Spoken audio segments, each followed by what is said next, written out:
किसी भी कंपनी को बड़ा बनने के लिए एक चीज जिसकी जरूरत पड़ती है वो है कैपिटल। कैपिटल उठाने के किसी भी कंपनी के पास कई रास्ते होते हैं, बट जनरली ये देखा गया है कि जब कंपनी स्टार्ट की जाती है तो जो प्रमोटर या ओनर होते हैं वो अपना पैसा इन्वेस्ट करते हैं कंपनी में। फिर जब और पैसों की जरूरत पड़ती है तो बैंक से या एनबीएफसी से उधार ले लेते हैं और उसके बाद आईपीओज यानी इनिशियल पब्लिक ऑफरिंग्स के थ्रू पब्लिक से पैसा रेज करते हैं in the form of equity. किसी भी कंपनी के आईपीओ के जरिए पैसे उठाने के दो मेन मकसद होते हैं। एक तो जैसा मैंने बताया अपने बिजनेस को ग्रो करने के लिए जिस कैपिटल की जरूरत है उसको उठाने के लिए, और दूसरा कंपनी को विजिबिलिटी मिल जाती है क्योंकि कंपनी किसी स्टॉक एक्सचेंज पर लिस्ट हो जाती है। इससे सप्लायर्स, कस्टमर्स, लेंडर्स और बाकी सारे स्टेक होल्डर्स को किसी तरह का कॉन्फिडेंस आ जाता है उस कंपनी पर। इस साल जनवरी से लेकर मार्च के बीच आईपीओ का एक बड़ा वेव आया था जिसमें 17 आईपीओ आए थे, which included companies like Indigo Paints, Nazara Technologies, Barbeque Nation, Ease My Trip and many more. पर मार्च के बाद लोधा डेवलपर्स के आईपीओ के अलावा और कोई भी आईपीओ नहीं आया अभी तक। पर बहुत ही जल्द आईपीओ की सेकंड वेव एक्सपेक्टेड है जो कि शायद इसी महीने से शुरू हो जाए। इस सेकंड वेव में लगभग 8 से 10 आईपीओ ऐसे एक्सपेक्टेड हैं जिनका साइज काफी बड़ा होने वाला है, जैसे कि Glenmark life Sciences, Aditya Birla Sun Life AMC, Zomato, Krishna Institute Medical Sciences और इसके अलावा और कई सारे। आज के इस वीडियो में हम आपको अगले कुछ हफ्तों में जो आईपीओ एक्सपेक्टेड है उनके बारे में बताएंगे। आईपीओ की डिटेल्स पर एक नजर डालेंगे और साथ ही साथ आपको कंपनी के बिजनेस स्ट्रेंथ्स के बारे में भी बताएंगे। अब आईपीओ की बात कर ही रहे हैं तो मैं आपको यह भी बता दूं कि बहुत ही जल्द एक बहुत interesting close ended fund convert होकर ओपन एंडेड होने वाला है। ये फंड स्पेशली आईपीओ में और रिसेंटली लिस्टेड कंपनीज में ही इन्वेस्ट करता है।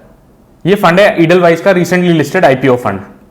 आप इस फंड पर हमारा रिव्यू यहां पर देख सकते हैं।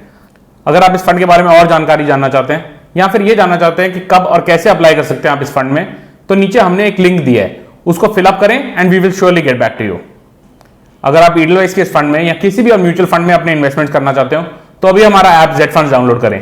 This is India's only investment app जहां आप देश के टॉप फाइनेंशियल एक्सपर्ट से सलाह लेकर अपने इन्वेस्टमेंट्स कर सकते हैं। हमने ऐप का लिंक भी नीचे डिस्क्रिप्शन बॉक्स में ही दिया है। इससे पहले कि हम आगे बढ़ें, do take that 1 second to scroll down and subscribe to our channel. मैं हूं गौरव सेठ और आप देख रहे हैं जेड फंड्स। जैसा कि मैंने बताया आज हम इस वीडियो में अपकमिंग आईपीओ के बारे में बात करेंगे।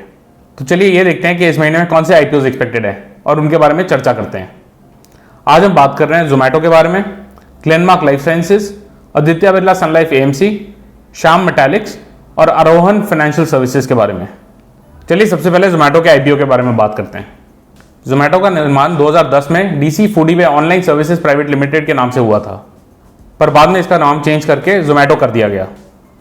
आई थिंक ये एक ऐसी कंपनी है जिसके बारे में सब जानते हैं। आपने भी कभी ना कभी इसके फूड डिलीवरी सर्विसेज को जरूर यूज किया होगा। जोमैटो इंडिया का लीडिंग फूड सर्विसेज प्लेटफॉर्म है। एज ऑफ 31 दिसंबर 2020 जोमैटो इंडिया के 526 सिटीज में प्रेजेंट था और इस पर 3.5 लाख से ज्यादा एक्टिव लिस्टेड रेस्टोरेंट्स है। इंडिया के साथ साथ जोमैटो 23 और देशों में प्रेजेंट है, including UAE, UK, south Africa and many मोर। जोमैटो का बिजनेस काफी डाइवर्सिफाइड है। फूड डिलीवरी के अलावा ये काफी सर्विसेज ऑफर करता है, जैसे कि dining out services, B2B supplies known as Hyperpure और जोमैटो प्रो। चलिए जोमैटो के कंपेटिटिव स्ट्रेंथ्स पर एक नजर डाल लेते हैं। कंपनी का एक स्ट्रॉन्ग नेटवर्क है जो कि ट्रांजैक्शन फ्लाईव्हील्स और यूनिक कंटेंट ड्रिवन है। Wide spread hyper local delivery network है। कंपनी के पास प्रोडक्ट फर्स्ट अप्रोच है और साथ ही साथ टेक्नोलॉजी भी। जोमैटो की एक अच्छी ब्रांड इमेज है ऑल ओवर इंडिया। चलिए देखते हैं कंपनी के फाइनेंशियल्स कैसे रहे हैं। कंपनी के एसेट्स पिछले कुछ सालों में काफी बड़े हैं। 2018 में जो एसेट्स 1374 करोड़ के थे, 2020 में वो बढ़कर 2900 करोड़ रुपए के हो गए। रेवेन्यू ग्रोथ भी काफी अच्छी दिखाई है कंपनी ने। 2018 में जो रेवेन्यूज 487 करोड़ रुपए के थे, 2020 में वो बढ़कर 2742 करोड़ रुपए के हो गए। आईपीओ में जो शेयर्स अलॉट किए जाएंगे उनकी फेस वैल्यू 1 रुपए की रहेगी। टोटल आईपीओ का साइज 8,250 करोड़ रुपए का एक्सपेक्टेड है, जिसमें से 7,500 करोड़ रुपए फ्रेश इशू के हैं और 750 करोड़ रुपए offer for sale. Offer for sale यानी जो एग्जिस्टिंग शेयर होल्डर्स हैं वो अपने शेयर्स बेच रहे हैं। चलिए अब दूसरे आईपीओ की तरफ नजर डालते हैं, which is Glenmark life Sciences.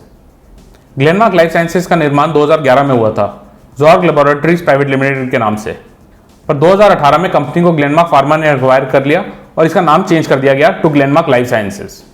Glenmark life Sciences एक लीडिंग डेवलपर और मैन्युफैक्चरर है of active pharmaceutical ingredients. Glenmark life sciences के products high standard of quality और प्रोसेस इनोवेशन इनेबल्ड हैं। ये कंपनी अपने प्रोडक्ट्स रेगुलेटेड और इमर्जिंग मार्केट दोनों में ही बेचती है। चलिए ग्लेनमार्क लाइफ साइंसेज के कंपेटिटिव स्ट्रेंथ्स पर एक नजर डालते हैं। कंपनी की स्ट्रॉन्ग रिलेशनशिप्स हैं वर्ल्ड की लीडिंग जेनरिक कंपनीज के साथ।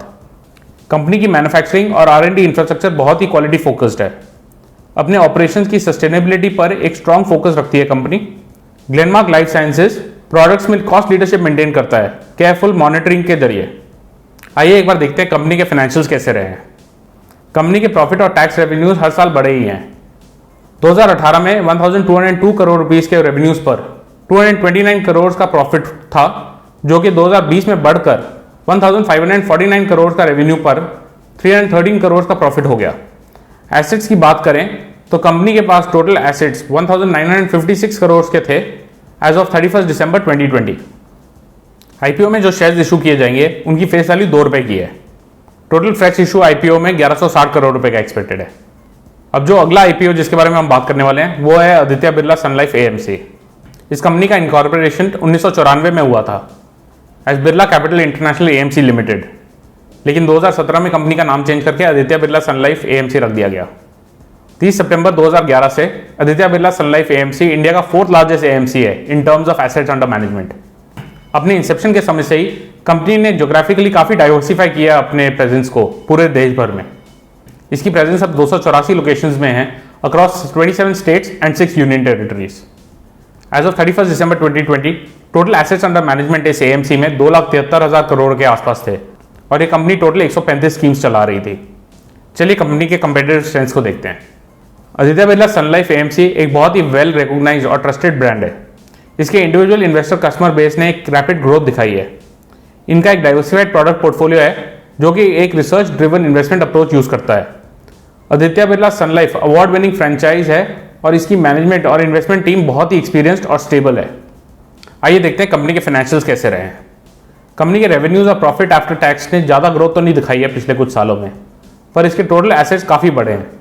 2018 में इसके टोटल एसेट्स 1549.27 करोड़ के थे और ये बढ़कर दिसंबर 2020 में 1959.50 करोड़ के हो गए। इन 9 महीनों के पीरियड में कंपनी को लगभग 370 करोड़ का प्रॉफिट हुआ है from revenues of 862 crore. IPO में जो भी शेयर्स इशू किए जाएंगे उनकी फेस वैल्यू 5 रुपए की होगी। आईपीओ में कोई भी फ्रेश इशू एक्सपेक्टेड नहीं है और जो ऑफर फॉर सेल है उसके लिए 3.88 करोड़ शेयर्स इशू किए जाएंगे। अब जिस आईपीओ की हम बात कर रहे हैं वो है Shyam Metalics and Energy Limited. Shyam Metalics and Energy Limited का निर्माण 2002 में हुआ था। ये इंडिया की leading integrated metal producing companies में से एक है। एज ऑफ फरवरी 2021 ये इंडिया के लार्जेस्ट फेरो अलॉयज प्रोड्यूसर थे in terms of installed capacity. Shyam Metalics and Energy के अब 3 मैन्युफैक्चरिंग प्लांट्स हैं। एक है संबलपुर ओडिशा में और 2 वेस्ट बंगाल के जमुरिया और मंगलपुर में। कंपनी का मेन फोकस इंटरमीडिएट और लॉन्ग स्टील प्रोडक्ट्स और फेरो अलॉयज पर है। चलिए इसके कंपेटिटिव स्ट्रेंथ्स पर एक नजर डालते हैं। श्याम मेटालिक्स के मैन्युफैक्चरिंग प्लांट्स रोबस्ट इंफ्रास्ट्रक्चर से सपोर्टेड हैं। इनके इंटीग्रेटेड ऑपरेशंस हैं across the steel value chain. एक डाइवर्सिफाइड प्रोडक्ट मिक्स है with a focus on value added products. पिछले कुछ सालों में कंपनी ने स्ट्रॉन्ग फाइनेंशियल ग्रोथ दिखाई है और इसकी क्रेडिट रेटिंग भी बहुत अच्छी है। चलिए Shyam Metalics and Energy Limited के फाइनेंशियल्स पर भी एक नजर डालते हैं। कंपनी के फाइनेंशियल्स बहुत ही स्टेबल हैं। फाइनेंशियल ईयर 2020 में इनके रेवेन्यूज 4,395 करोड़ के थे, जिसपे इन्होंने 340 करोड़ का प्रॉफिट आफ्टर टैक्स कमाया था। एज ऑफ 31 दिसंबर 2020 इनके पास टोटल 5,105 करोड़ के एसेट्स थे। आईपीओ में जो शेयर्स इशू किए जाएंगे उनकी फेस वैल्यू 10 रुपए की होगी। टोटल आईपीओ का साइज 1107 करोड़ रुपए का एक्सपेक्टेड है।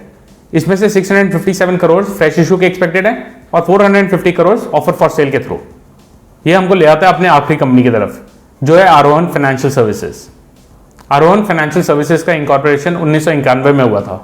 ये एक लीडिंग एनबीएफसी एमएफआई है। एनबीएफसी का मतलब नॉन बैंकिंग फाइनेंशियल कंपनी और एमएफआई का मतलब micro finance institution. Arohan Financial Services eastern India की लार्जेस्ट एनबीएफसी एमएफआई है और इंडिया की 5th largest in terms of gross loan portfolio as of 30 सितंबर 2020। Arohan Financial Services income generating loans और other financial inclusion related products देती है। As of 30 सितंबर 2020 company के टोटल 22 लाख बोरोवर्स थे 17 स्टेट्स में, जिसमें से 12 states low income states category में आती हैं। चलिए कंपनी के कंपेटिटिव स्ट्रेंथ्स को देखते हैं। आरोहन फाइनेंशियल सर्विसेज का एक सीजन बिजनेस मॉडल है जो कि एक well established risk management framework, loan approval process and recovery drive रखता है। अपने डाइवर्सिफाइड प्रोडक्ट ऑफरिंग्स के जरिए एक कस्टमर सेंट्रिक अप्रोच रखती है कंपनी। आरोहन फाइनेंशियल सर्विसेज के पास एक एडवांस्ड और स्केलेबल टेक्नोलॉजी इनेबल्ड इंफ्रास्ट्रक्चर है कंपनी के पास एक डाइवर्स बोरोइंग रिलेशनशिप है और साथ ही साथ कंपनी के पास एक्सेस है मल्टीपल सोर्सेज ऑफ कैपिटल के लिए। आइए अरुण फाइनेंशियल सर्विसेज के पिछले कुछ सालों के फाइनेंशियल्स पर एक नजर डालते हैं। कंपनी के फाइनेंशियल्स ने एक बहुत ही अच्छी ग्रोथ दिखाई है। 2018 में रेवेन्यूज 327 करोड़ के थे और ये बढ़कर 2020 में 934 करोड़ के हो गए। प्रॉफिट आफ्टर टैक्स जो 2018 में 30 करोड़ का था वो 2020 में 126 करोड़ रुपए का हो गया। कंपनी के पास टोटल एसेट्स 5,813 करोड़ के थे एज ऑफ 30 सितंबर 2020। आईपीओ में जो शेयर्स इशू किए जाएंगे उनकी फेस वैल्यू 10 रुपए की होगी। आईपीओ के जरिए कंपनी 850 करोड़ रुपए रेज करना चाहती है और ऑफर फॉर सेल के जरिए 2,70,000 शेयर्स इशू किए जाएंगे। ये तो थे उन आईपीओ के बारे में जो कि बहुत ही जल्द एक्सपेक्टेड है, पर इसके अलावा और बहुत से आईपीओ एक्सपेक्टेड है 2021 में, जैसे कि Sona BLW precision forgings, Aadhaar housing finance, 7 island shipping, Krishna Institute of Medical Sciences, Go Air, Flipkart, Adani Wilmar, Paytm and many more. हमारी कोशिश रहेगी कि इन सभी आईपीओ के रिव्यूज आपके लिए जरूर लेकर आएं जैसे जैसे ये आईपीओ सब्सक्रिप्शन के लिए खुलते रहेंगे। रेगुलर अपडेट्स के लिए हमारे चैनल को सब्सक्राइब जरूर करें और बेल बटन को क्लिक करना ना भूलें। अगर आपके इन आईपीओ को लेकर या किसी भी और फाइनेंशियल प्रोडक्ट को लेकर कोई भी क्वेश्चंस या कमेंट्स हो तो नीचे दिए गए कमेंट सेक्शन में लिखें या फिर हमारी वेबसाइट zfunds.in पर लिखें। Thank you for watching Z Funds।